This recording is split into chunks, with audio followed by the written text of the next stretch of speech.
Bonjour tout le monde, bienvenue à un nouveau petit épisode du podcast Mode de vie santé. Et aujourd'hui, je suis avec mon ami Nico Turmel. Comment ça va? Ça va super bien, toi. Très, très bien. Ça va très bien, merci. Fait que Nico, pour ceux qui ne te connaissent pas, qui es-tu? OK. Moi, je suis un gars bien normal, un sportif. Beaucoup de hockey quand j'étais jeune. Euh, Sport-études, etc. Golf, tennis. Bougeais beaucoup. Euh, L'entraînement est venu vers l'âge de 15-16 ans environ. C'est à ce moment-là que j'ai lâché les sports d'équipe. Sport, golf, tennis. Le moment que je suis rentré dans un gym, pour moi, c'était la révélation. C'était quelque chose pour moi qui était tellement important. Ça a tellement pris d'ampleur. L'école a pris de base, je boxais coach, j'allais m'entraîner. C'était ça qui comptait. Fait que c'est ça, quelqu'un qui est sportif, qui aime bouger, extraverti surtout. Fait que c'est ça, commencé à m'entraîner à l'âge de 16-17 ans. Je faisais chauffer mes lunchs à 10 heures le soir. Je faisais partir le fond micro-ondes. Mes parents, ils haïssaient ça. Ils m'ont mis dehors. Tu sais, c'est ça. Fait que très autonome, à faire mes petites affaires. Fait que c'est ça. Fait qu'un sportif tout au long de ma vie. Puis encore aujourd'hui, à l'entraînement, quand même assez sévère. Puis j'ai toujours aimé ça. Fait que je suis quelqu'un d'extraverti, sportif. Puis ça ressemble pas mal à ça. Puis là, tu sais, 15-17, ben, ouais, c'était très jeune quand même. Okay. C'était-tu beaucoup plus, je veux faire du bodybuilding ou c'était juste, je m'entraîne parce que j'aime ça, puis j'ai la piqûre? Ben écoute, ça a commencé premièrement, tu sais, comme tout le monde, là, ça a commencé avec 10 livres de chaque barre sur une barre, puis en 50 partout. Ça a commencé de même. J'ai été beaucoup plus motivé que mes amis, là, directement dans le fond. C'était des amis de hockey, fait que, tu sais, veux pas, pour performer au hockey, tu dois faire un peu de musculation aussi, là. Fait que, tu sais, au début, c'était un peu sportif. Après ça, moi, ça a pris peut-être environ un an où ce que là, j'ai vraiment commencé à être accro au gain de masse musculaire, là, que je voyais que mon corps changeait. Puis j'aimais ça parce que, tu sais, ça, je n'ai pas parlé, mais j'étais quelqu'un qui était. Ben, écoute, je jouais au hockey 10 fois par semaine. Fait que j'étais gros de même. Hein? Tu étais tout le temps en train, sur la glace, bouger. Fait que pour moi, prendre la masse musculaire, c'était pratiquement impossible, tu sais, parce que je dépensais tout ce que je mangeais. Fait que clairement, en voyant les résultats physiques, le challenge que ça me donnait au gym, ça m'a vraiment piqué quand même assez rapidement. Là. Je dirais qu'après les 3-4 premiers mois, j'étais déjà accro. Puis je commençais déjà à réfléchir comment je pouvais faire pour maximiser tout ce que je faisais. Mais je ne pensais pas vraiment encore de la compétition parce que, tu sais, clairement, j'ai commencé à 130 livres. Fait que pour moi, c'était pas possible, tu sais, d'aller faire une compétition aussi petite. C'est ça. Exact, exact. Puis là, tu sais, tu faisais beaucoup de sport d'équipe. T'as-tu décroché dans le sens de réaliser que tu aimais plus faire ça toi-même, tes choses, Oui, puis tu trouvais que les résultats de mieux, c'est ça? Oui, absolument. C'est le fun de sport d'équipe. Sauf que ce que j'aimais du bodybuilding, c'est que j'étais 100% autonome. J'étais 100% en contrôle de tous les paramètres que tu pouvais contrôler. Fait que, tu sais, j'étais gardien de but au hockey. Fait que quand la puck passait, j'étais souvent le gars blâmé. C'est que, tu sais, c'est ça. C'est pas que j'aime ça être le gars blâmé, mais dans le bodybuilding, c'est ça. Tu sais, c'est que t'es maître de ce qui se passe. C'est toi qui as le plein contrôle. S'il y a de quoi qui se passe de pas bien, t'es la seule personne à blâmer. Puis j'aimais ça. Ça me donnait un sentiment de tu sais, autonome, sentiment de pouvoir. Puis j'ai adhéré rapidement, puis j'ai vraiment mis tous les sports d'équipe de côté. Puis écoute, je vais être honnête avec toi, depuis ce moment-là, j'ai repatiné peut-être 3 fois. Puis j'ai joué au hockey pendant 11 ans. Fait que Hank t'a donné une idée là, à quel point que j'ai décroché. Là. Aujourd'hui, je ne repatinerai pas, je pense. Non, c'est ça, il n'y a plus le centre athlète sur le corps. Là, Je l'ai fait une fois dans une ligue de garage, j'ai failli mourir d'une crise cardiaque après la première.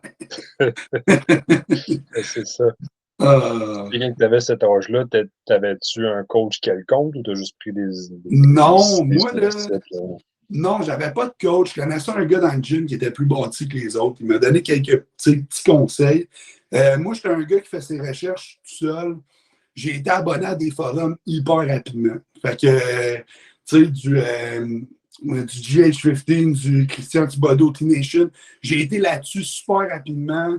J'ai embarqué, tu sais, il y a 10-12 ans, j'étais déjà là, puis, tu sais, j'essayais de regarder, tu sais, qu'est-ce qu'il y avait dans ce temps-là, là, tu sais, les forums commençaient, il y avait des revues, tu sais, il y avait des choses comme ça qu'on peut regarder pour être capable de, tu sais, de maximiser un peu tout ça, parce qu'aujourd'hui, on a tellement plus d'informations qu'on avait dans ce temps-là, là. Aujourd'hui, les formations sont, tu sais, sont partout, là. Fait que c'est le même que j'ai fait ça. J'ai pas eu de coach. Écoute, mon premier coach, c'était Khaled Chikawi. Ça a été à l'âge de 21 ans. Fait que je te dirais que les 4 premières années, ça a été fait tout seul, vraiment avec ce que je lisais, ce que j'apprenais. Puis, tu sais, anyway, ben non, je dirais pas ça, mais tu es un peu chanceux parce que quand tu commences, les résultats, ils viennent beaucoup plus rapidement, même si tu fais de la merde, que quand tu es rendu plus avancé, parce que là, il faut que tu sois assez précis là, dans qu'est-ce que tu fais. Là. Fait que non, j'ai été tout seul, puis j'ai appris comme ça pas mal de choses. Puis après ça, quand l'idée de la compétition est venue à 20 ans, 21, je ne me rappelle plus, c'est là que j'ai décidé d'engager un coach parce que là, clairement, ça a un guide là, pour faire tout ça. Là. Parce que toi, tu en as fait quelques-unes compétitions, je pense, plusieurs. Écoute, je ne connais pas le nombre précis, il n'y en a pas tant que ça, mais je roule entre, je pense, 7 et 8. Là, quelque chose de, entre 6 et 8, quelque chose de même, je me rappelle plus trop. Je ne les ai pas toutes comptées, puis, mais clairement, je pense que j'ai fait comme 3-4 années, peut-être à 2 par année. Quelque chose comme ça. Okay. Fait que, ouais, j'en ai fait une coupe, puis j'ai vraiment aimé ça, j'ai aimé mes expériences, puis j'ai vraiment comme adhérer comment je pourrais dire ça, à la souffrance que ça peut apporter versus des sentiments de satisfaction après. Tu sais. C'est ça. Puis là, tu sais, justement, tu m'ouvres la porte en venir parce que là, est-ce que, pour en venir justement aux blessures, c'est-tu les blessures qui ont fait que tu as dû arrêter ou que ça l'a pris comme un pas de recul? Ben écoute, je te dirais que les 3 premières années, tout s'est bien déroulé. J'ai changé de coach. Parce que moi, je suis tout le temps un gars qui est hungry knowledge. Fait que c'est pas que je suis pas fidèle, mais à un moment donné, je me dis, j'ai peut-être d'autres choses à apprendre de quelqu'un. Fait que là, tu sais, j'ai fait Khaled, j'ai changé à Salim Satir, qui a été un coach aussi reconnu dans le temps. J'ai eu Ross Camille, qui a été coach de Khaled. Je suis retourné un peu aux sources. Je me suis promené comme ça jusqu'à ce que dans le fond, je fasse un concours en 2016 qui a été mon 5e, 6e, 7e concours, elle a vu 6e peut-être, où ce que là, j'avais gagné le championnat provincial qui était dans ce temps-là, la PQ, là, c'était pas comme aujourd'hui. C'était des plus gros line-up puis des shows un peu plus difficiles. Là. Fait que c'était plus prestigieux un peu, je dirais. Mais clairement, après ce show-là, ce qui est arrivé, c'est que oui, effectivement, j'ai accumulé des petits bobos que je ne m'occupais pas trop parce que tu es dans le feu de l'action, puis tout ce que tu veux, c'est performer, puis tu veux pas enlever le pied de la pédale à gaz. Fait que c'est pas. Les blessures sont venues pendant ce temps-là, mais je m'en suis pas vraiment occupé. Peut-être 2 ans plus tard, où ce que dans le fond, après ce concours-là, ce qui est arrivé, c'est que j'avais des consommations de drogues récréatives pour un peu m'évader de la difficulté de tout ça, parce qu'on ne se cachera pas, c'est pas évident. C'est difficile. Dans ce temps-là, je travaillais dans une job de soir, de bord. Fait que, j'étais un peu mitigé dans le sens où j'étais hyper sérieux, mais des fois, j'avais des mauvais comportements. Puis là, clairement, après cette compétition-là, après le succès, après tout ça, la pression a retombé, puis là, ce qui est arrivé, c'est ça, c'est que moi, j'ai sombré dans le dark side, là, vraiment dans le dark side. Puis là, le bodybuilding a juste pris le bord. Moi, j'ai commencé à m'amuser pas mal trop. Puis c'est là que ça a fini dans une réhabilitation. Dans le fond, c'est une thérapie pour soigner les gens qui ont des problèmes de toxicomanie, simplement. Puis c'est là que, dans le fond, ça a été carrément le plus gros point tournant de ma vie. Là. C'est là que j'ai commencé à m'occuper de moi, à mettre les priorités aux bonnes places. Puis c'est là que, justement, j'avais des douleurs aux genoux, des places assises. J'ai vraiment commencé à placer mes pions et à me dire, OK, le bodybuilding, c'était loin derrière moi, mais je voulais prendre soin de moi. C'est ce que je voulais faire. Mhm. Fait que c'est là que j'ai continué à m'entraîner pareil pendant ce temps-là, à travers les blessures, pas trop sérieux. Puis à un moment donné, ben c'est ça. Fait que là, j'ai commencé à consulter, faire des résonances magnétiques.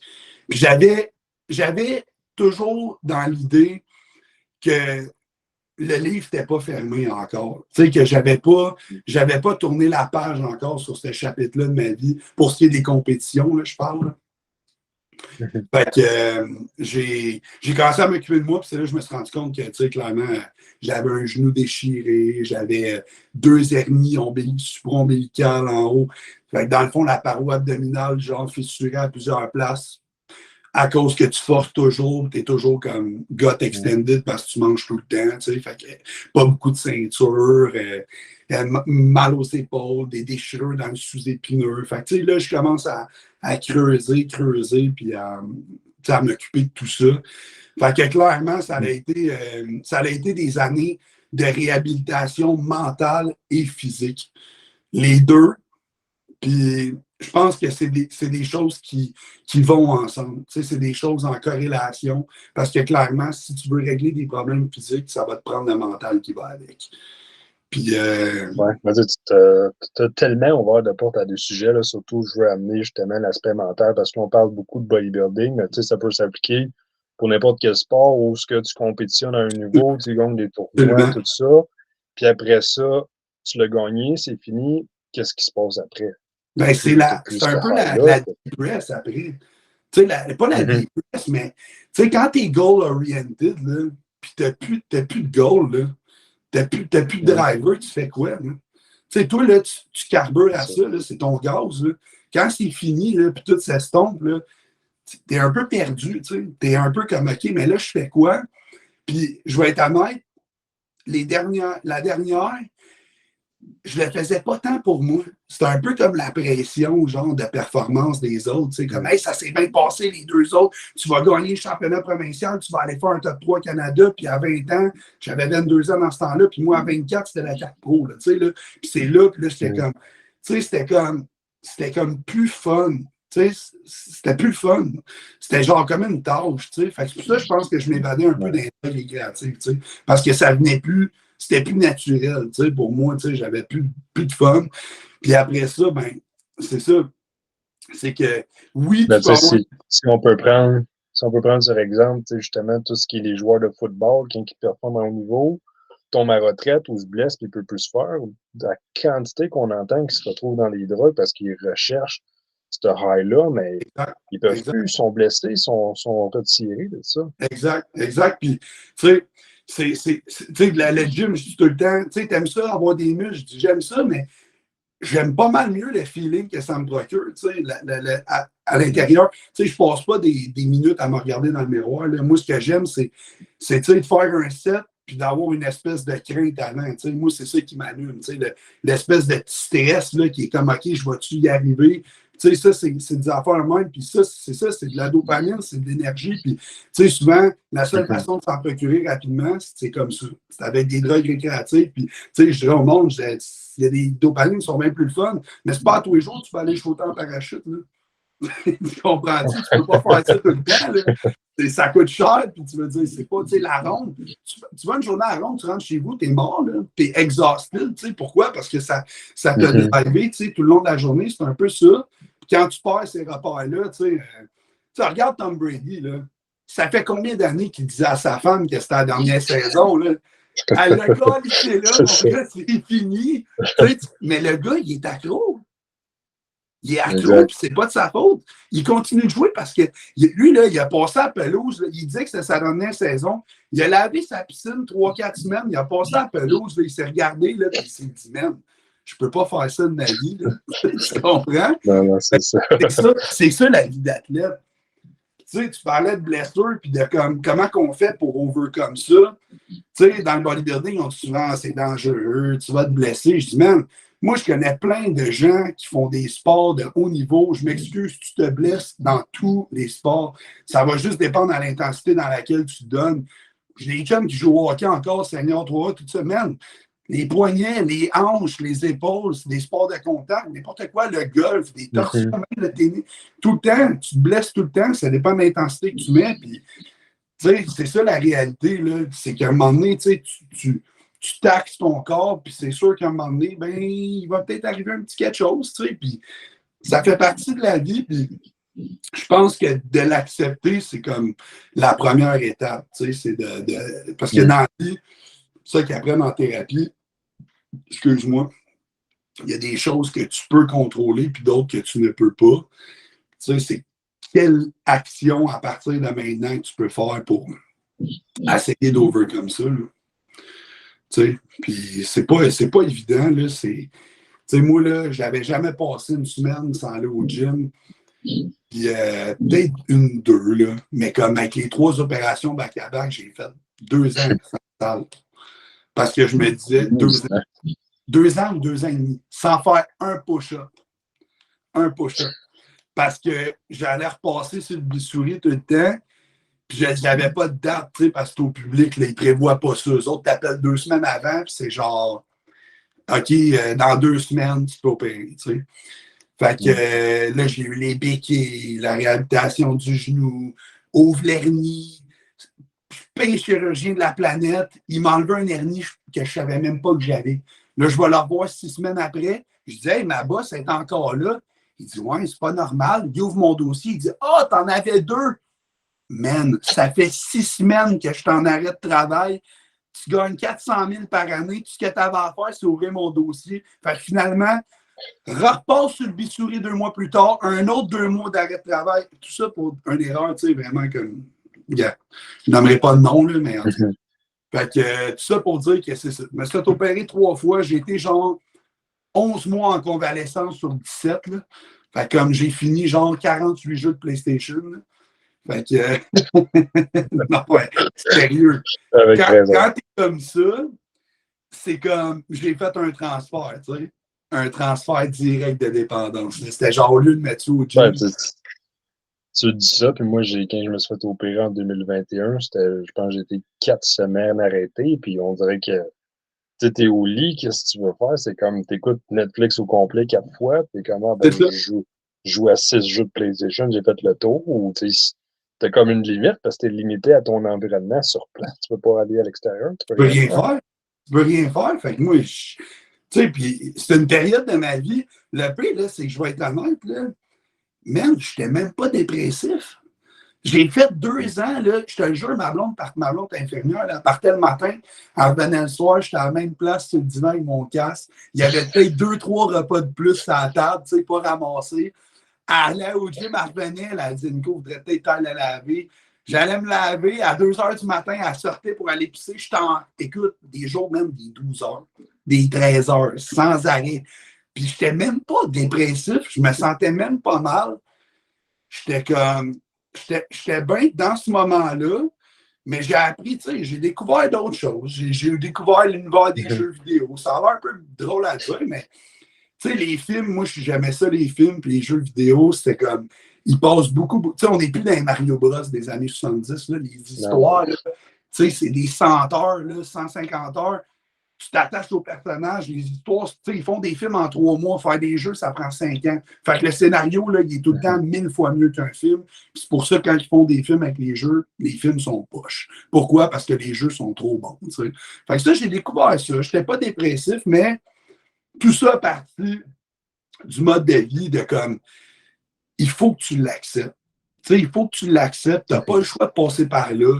C'était 3-4 mois de béquille. Tout ça pour te dire que tu sais, c'est cliché, c'est plate, mais tu sais, après la pluie vient le beau temps. C'est le même que ça marche. Puis tu vas tout simplement, tu sais, le plus d'épreuves que tu vas traverser comme ça, le plus fort que tu vas devenir. Moi, je crois amplement à ça. Puis écoute, des histoires de même, j'en ai eu toute ma vie. Ça a toujours été de même. Puis je pense que, tu sais, c'est des combats qui ont été livrés pour une telle raison. Puis je pense que quand tu arrives à comprendre ça, c'est la clé. Tu sais, c'est la clé parce que la switch entre je me morfonds puis je sais pas quoi faire à comme OK, je me sers de ça pour travailler d'autres choses ou tu sais, switcher ça dans l'aspect positif, man, c'est malade ce que tu peux faire. Tu sais, la réaction face à une situation d'une personne versus une autre, c'est ça la différence entre quelqu'un qui va être successful et quelqu'un qui ne le sera pas.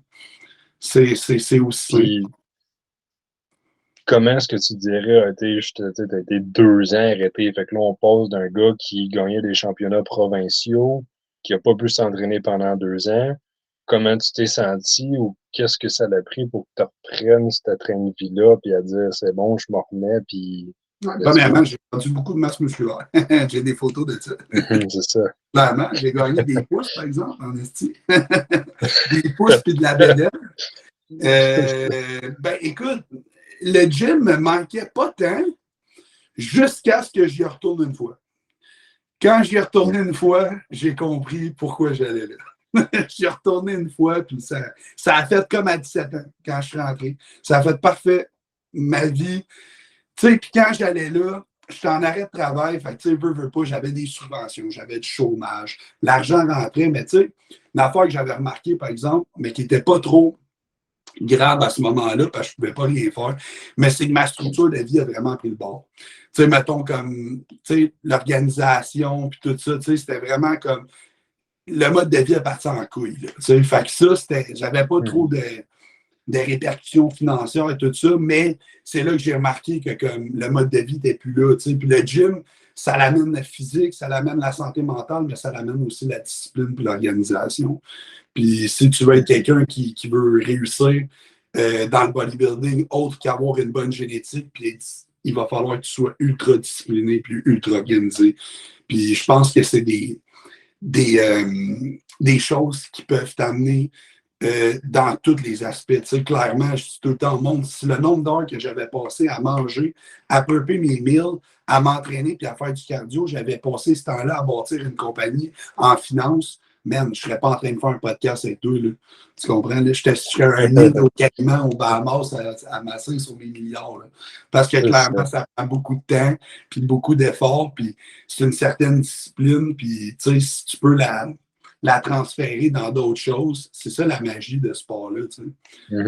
C'est ce qui me fait. Ben, j'aime ça que tu dises. J'aime justement l'aspect que tu as dit de transférer cette discipline parce que là, je me prends comme exemple. Là, j'ai été longtemps juste faire des compés, puis ma vie ne tournait qu'autour de ça. Puis je veux dire, je tripais dans ce temps-là. Là, en ce moment, je suis comme parfait, j'utilise cette discipline-là. Puis j'essaie de bâtir mon entreprise en ce moment, To Go Supplement, c'est comme parfait. Qu'est-ce qu'il a fallu que je fasse dans le bodybuilding, être structuré, faire les mêmes affaires tous les jours? Ben, j'applique ça, je le transfère côté business. Exact, exact. Puis tu peux pas manquer ta shot. Tu comprends? Parce que tu passes tellement de temps. Tu sais, le monde, fais-les bien, fais-les mal, fais-les. Tu comprends-tu? Fais-les. Tu vas devenir meilleur. Même la première fois que j'ai levé une barre, là, man, tu comprends? La seule façon de devenir bon, là, c'est en la faisant, c'est tout. Là. Puis, tu sais, moi aussi, là, ouais, vas-y. Dans les premières fois que j'ai benché au gym, je me rappelle, j'avais 12-13 ans. J'avais mis une plate sur la barre, puis j'ai resté pris en dessous pendant comme un bon 15-20 secondes jusqu'à temps que quelqu'un vienne m'aider.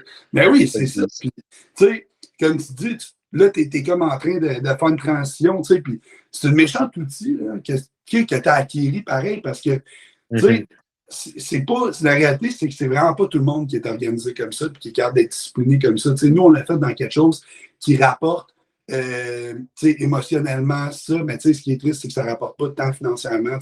Mais quelqu'un qui est capable d'appliquer justement cette discipline-là dans une business comme tu essaies de bâtir, clairement, si tu appliques tout ce que tu as fait, tu vas être successful. Il n'y a aucune façon que tu ne sois pas.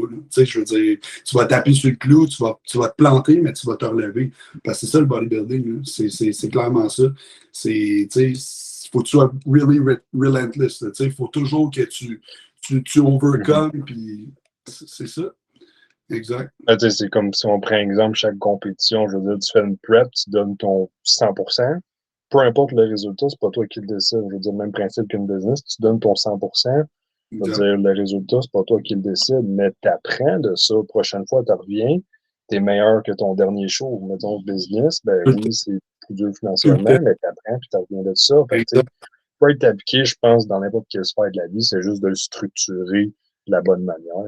Ben oui, exact. Puis, tu sais, comment je pourrais dire ça aussi, c'est, tu sais, souvent, là, le résultat, c'est correct, mais il y a une fois, j'ai été déçu du résultat. Pourquoi? Parce que moi, j'avais triché, tu sais. Puis ça m'est arrivé une fois, tu sais, de tricher. Puis là, tu sais, ça, c'est des remords et de la culpabilité. Si tu donnes ton 100% dans ta business, puis ça ne marche pas, je pense pas que tu vas avoir de remords. Mais si tu snooze, tu te lèves à 9-10 heures le matin, tu commences à procrastiner tes tâches, puis à la fin de l'année, tu n'as pas atteint tes objectifs, ben la seule personne que tu vas en vouloir, c'est toi. Mais si c'est levé à 6 heures du matin, tu as travaillé 12 heures par jour, à la fin de l'année, ça marche pas, la seule chose que tu peux dire, c'est que j'aurais pas pu faire mieux. Fait que tu sais, c'est comme, au bout de la ligne, bodybuilding, c'est un sport de jugement, là. C'est un sport de jugement, c'est un sport de génétique aussi. Je veux dire, même, il va toujours en avoir un plus gros, plus fort, puis plus cote que toi. C'est plate, mais c'est le même. Puis, tu sais, il faut juste que tu acceptes que tu donnes ton maximum, c'est ça qui compte. C'est juste ça qui compte. Puis, faut pas se mentir à soi-même. Puis, tu sais, c'est ça la clé, c'est de juste suivre ce que tu as à faire, comme faire un plan de match comme toi, tu sais. C'est dur d'être travailleur autonome, là, je m'en rends compte. Là, ça fait quoi, presque un an? Puis, le plus dur là-dedans, je pense qu'on a tous un peu le même problème, c'est d'être capable de se driver, puis de respecter qu'est-ce qu'on se donne à faire. Tu comprends? Parce que quand tu n'as pas un boss qui te pousse dans le cul, ben, des fois, je trouve que c'est ça qui est. C'est la structure, c'est la structure de toujours. Puis prioriser aussi les échelles d'importance de choses que tu as à faire. C'est ça qui est tough, mais pour ça, c'est un sport qui est vraiment magnifique pour ça, si on peut dire que c'est un sport. Oui, ben c'est ça. Puis, c'est aussi les gens qui nous écoutent. Il y en a beaucoup dans le groupe là, Mode de vie santé. C'est niveau perte de poids où c'est comme d'essayer d'atteindre X objectif, mais c'est de justement établir cette routine-là, commencer avec le point A, arrêter de penser aux suppléments miracles. Qu'est-ce que je dois prendre comme supplément? Quel meilleur exercice de cardio meilleur? Quel entraînement faire? Faites juste quelque chose qui va vous amener, que ce soit une petite affaire, mais de le faire tout le temps. C'est la constance, c'est la clé de la game. C'est la clé de la game, c'est plateau par-dessus plateau. J'en ai plein de clients. Je suis ce que tu me dis, j'ai rien perdu en 3 semaines. Ouais, c'est pas de même ça marche. J'ai pas gagné 3 pouces de bras en 3 semaines non plus. C'est genre un moment donné, c'est qu'à un moment donné, c'est ça, c'est l'hygiène, puis c'est de vie, puis c'est des choses que tu veux incorporer à long terme. Puis, tu sais, comment je pourrais dire ça? C'est ça, c'est que c'est plateau par-dessus plateau, puis c'est pas linéaire. C'est ça que j'essaie d'expliquer aussi. C'est qu'à un moment donné, ça va aller là, puis à un moment donné, ça va aller là, puis ça fait partie de la game, tu sais, puis c'est quelque chose que tu veux intégrer dans ta vie, tu sais, pour longtemps, tu sais. Moi, je veux perdre 20 livres, OK? En 3 mois. Pourquoi? Ben, parce que je veux être. OK, mais tu veux-tu leur gagner, genre, pendant les 3 mois d'après? Tu sais, dans le fond, moi, c'est tout le temps sur le long run là, que je dis ça au monde, puis pour être capable, justement, d'être sain aussi, tu sais, mentalement, d'esprit, puis d'être capable d'adhérer, puis d'avoir du fun aussi là-dedans. Il faut être bien là, à faire ça. Là. Fait que le fitness, c'est un mode de vie. C'est pas un sport, c'est un mode de vie. C'est la santé, tu sais. C'est jusqu'à un certain niveau. Là. Oui, c'est ça. Oh, ça pour en emmener justement à ton coaching et tout ça, coaches-tu pas mal tout genre de clients ou tu as plus un typique que tu recherches? Ben écoute, tout genre de clients. Premièrement, je ne fais pas genre de programme sport-oriented. OK? Je fais juste comme perte de gras, prise de masse musculaire. Fait que clairement, ça, moi, je trouve que ça touche pas mal monsieur, madame, tout le monde. Parce que tu sais, souvent, les gens, les femmes sont entendre ouais, mais je veux perdre ma peau de gras ou de fesses ou de bras ou de cul, tu sais, whatever. Mais la seule manière de faire ça, c'est de gagner la masse musculaire. Mais ça, ils ne savent pas au début. Parce qu'eux autres, leur but, c'est de raffermir, mais ils ne savent pas que c'est pas en mangeant mieux, c'est vraiment en grossissant en plus. Fait que je pense que clairement, ça se relie, tout ça ensemble. Fait que oui, je coach tout genre de gens qui veulent perdre du gras, prendre de la masse musculaire. C'est vraiment là-dedans que je reste parce que c'est mon champ d'expertise. Puis c'est sûr que j'ai un petit penchant aussi pour le côté athlète. Là. Ça, c'est sûr et certain. J'aime les athlètes de performance. J'en ai une coupe. Prochainement, j'ai des annonces à faire avec des athlètes quand même au niveau. Fait que, tu sais, c'est là-dedans que je veux m'en aller, mais pas trop. Parce que, comment je pourrais dire ça? Je trouve que les gens, monsieur, madame, tout le monde, sont plus. Il y en a un qui c'est plus le fun, puis il y en a un autre qui c'est plus grateful. C'est deux payes. deux payes. Il y en a une qui est valeur, elle m'accroche plus, comme mettons, je change la vie de quelqu'un, c'est vraiment, vraiment, vraiment gratifiant. T'sais. L'autre, la performance, c'est beau, c'est le fun, mais tu n'auras pas autant de gratitude que quelqu'un qui a une mauvaise hygiène pendant 15 ans puis qui vient te voir après 6 mois pour te dire que je t'ai changé ma vie. C'est pour ça que je veux rester. Changer ou même sauver des fois. Hein. C'est ça, exactement. Fait que ça, pour moi, c'est une paye qui est vraiment, vraiment importante. Puis c'est pour ça que je veux rester dans global, dans le sens perte de poids, gain de masse musculaire. Je ne veux pas me spécialiser, genre être un coach que d'athlète ou quoi que ce soit. Je veux vraiment garder un champ ouvert pour tout ça. Puis éventuellement, ben là, je pourrais rentrer des gens dans mon équipe puis peut-être déléguer pour certaines choses comme ça si jamais je viens qu'à être trop surchargé là, dans l'horaire. Exact. Justement, si des gens aimeraient te contacter, te parler, ou on a parlé un petit peu de toxicomanie, mais il y a peut-être des gens qui vivent ce problème-là en ce moment. Je ne sais pas si tu es ouvert. Ouais, moi, je peux faire une annonce. Comment ça fonctionne? C'est que je ne suis pas un religieux, je ne suis pas une Bible, je ne suis pas un pape, là, OK? Je ne suis pas le parfait exemple de rétablissement non plus. Pourquoi? Parce que clairement, les gens ils font beaucoup de meetings, j'ai slacké un peu ça puis tout. Sauf que s'il y a quelqu'un en ce moment qui a besoin de parler puis qui a besoin de s'identifier, parce que clairement, la première étape, c'est tout simplement de lever le drapeau blanc et de dire écoute, moi j'ai un problème de consommation. La minute que tu fais ça, puis que tu en parles à quelqu'un, tu viens de passer la première étape. Les gens sont dans le déni, les gens sont dans l'ego. Puis ça, c'est ce qui détruit l'être humain. Là. Clairement, s'il y a quelqu'un qui a besoin de quoi que ce soit, moi, je peux guider les gens sur où aller puis quoi faire. Puis je l'ai fait plusieurs fois. Puis ça aussi, ça ne me rapporte pas une scène, mais c'est gratifiant, esti. Quand tu reçois un message 6 mois après d'un gars qui est rentré dans une thérapie puis qui te dit que ça fait 6 mois qu'il n'a pas consommé puis qu'il se cachait dans des sous-sols pendant un an, c'est assez malade. C'est malade. Tu sauves une vie, littéralement. Là. Moi, j'ai été là. Fait que, clairement, s'il y a quelqu'un qui peut me contacter, Instagram, NTL Fitness Coaching, Nico Turmel, Facebook, ça me fait plaisir de jaser, de te guider à travers ça. C'est hyper, hyper important. Aucun jugement. J'ai passé par là. J'ai peut-être plus l'air de ça, mais moi, j'ai déjà eu l'air de ça. Fait que, c'est ça. Puis, c'est ça. Je voulais aussi dire, l'ego, c'est le pire ennemi de l'homme. Tu peux avoir quelqu'un qui va être un 1 sur 10 toute sa vie à cause d'un ego mal placé qui en réalité n'aurait pas été un 10 sur 10. Parce que, tu sais, quelqu'un qui a de l'ego, c'est quelqu'un qui ne veut pas apprendre, qui pense qu'il est over tout, qui pense qu'il n'y a pas de problème, qui pense. Puis ça, c'est tellement. Je trouve que c'est tellement partout, puis c'est le pire problème, tu sais, de tout ça, là, de cette maladie-là. On a abordé plusieurs sujets, mon cher. Je suis bien content de notre discussion. Tout en espérant que notre audience, les gens qui ont écouté, ont pu en bénéficier. Puis, justement, si vous avez des questions, coaching, quoi que ce soit, à contacter Nico. Je pense que ça va lui faire grand plaisir là, de vous aider peu importe le sujet. Ça va me faire plaisir. Je te dis un gros merci. Merci à notre audience. L'invitation, Denis, ça fait plaisir. N'importe qui. Merci. Ciao tout le monde, à la prochaine.